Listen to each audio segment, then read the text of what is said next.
since it came out years ago. And I've just been dying to see them. It's just really hard to see them because they are a British alternative rock band. And so they don't come to the States super often. And I honestly wasn't sure if I was ever going to get to see them. But this last weekend, they came to Salt Lake City, so I made the drive from St. George all the way to Salt Lake, which is about 4 or 5 hours. And I went with my brother-in-law and my younger sister and younger brother, and it was a very fun concert. We got there early enough that we were one of the first few to enter the building. I immediately go for the merch table, and I try to find signed merchandise. And I don't know if you can see, but behind me I've got a couple of them on display, but it's kind of a hobby of mine now to collect signed posters from the concerts that I go to. And I got lucky, and I was able to get one, so I was pretty happy about that. But we stood and waited. It was a standing venue. It was at the Union, if you know where that is. But the openers, they came out on stage and they sounded decent.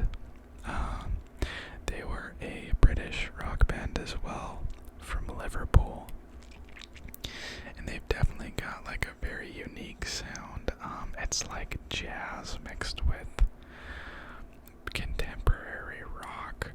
And so honestly, to me, it kind of sounded like a mariachi band, because they have one of their band members who plays the trumpet in every single song of theirs.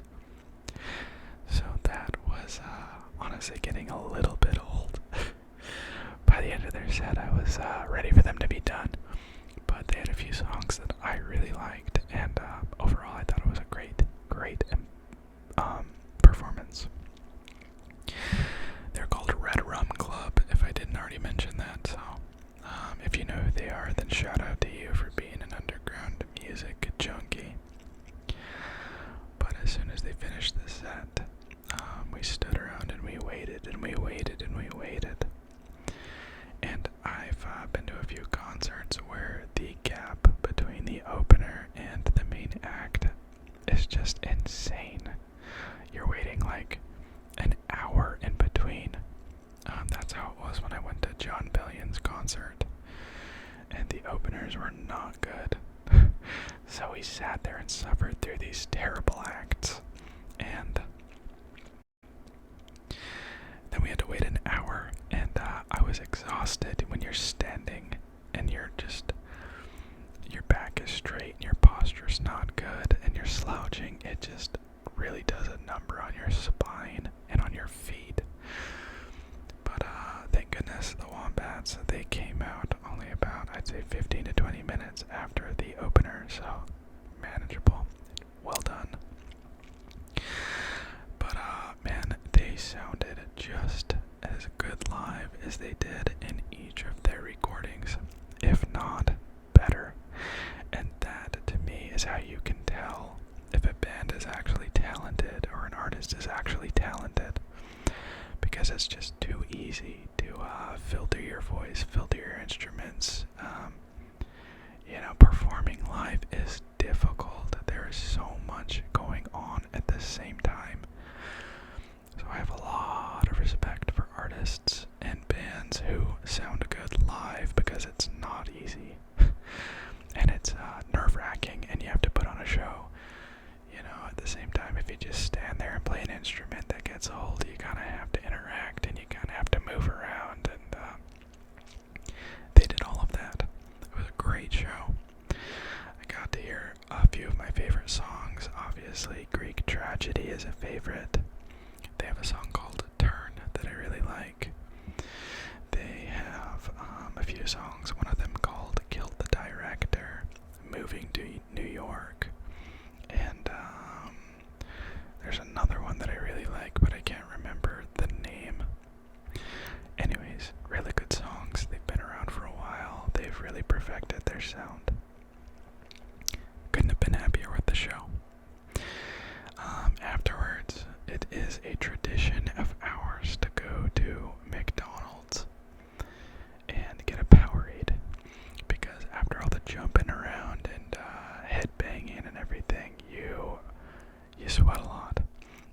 always nice to replenish your electrolytes. And so nothing hits better than a Powerade after a concert. So it's kind of a little ritual we did. The only problem was that the venue was closed. Not the venue, the McDonald's was closed. So we had to go to like a 7-Eleven, and it was like a little bit past midnight. And I know that Salt Lake City isn't a dangerous place overall. I know that it's pretty tame compared to bigger cities. But yeah, there were definitely quite a few junkies out, and people were just eyeing us down. And I felt a little nervous because of my younger siblings that were with me, and so it's always fun going to gas stations early in the morning in big cities. And nothing even happened, but we were definitely getting the stare, so I had to be on guard for that. But I've been in a few environments that were exactly the same, if not much worse. It's not that I'm worried. It's not that I'm scared. It's that I'm worried for my siblings and my family. So maybe you know what I mean by that. Maybe you don't. But anyways, we got Powerades, and it was awesome. It was delicious, and it was just a really good weekend. And it kind of just rejuvenated my desire to play instruments and work on music stuff. And I want to get a little recording studio set up.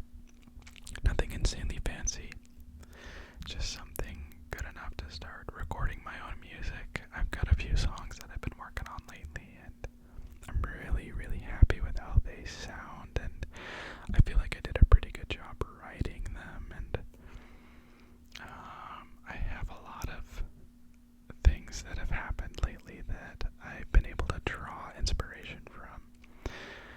And so I don't think I've been happier with the music I've written up until this point in my life, so I just need to get it recorded. But that is gonna happen somewhere down the road. I was asked in a video a couple of videos ago to record a guitar, a video with just an acoustic guitar, and so I put one together, and I recorded one of my favorite songs by Hozier called Cherry Wine, and I'm just gonna tack it to the end of this video, and hopefully you enjoy it. But that's gonna be it for tonight, guys.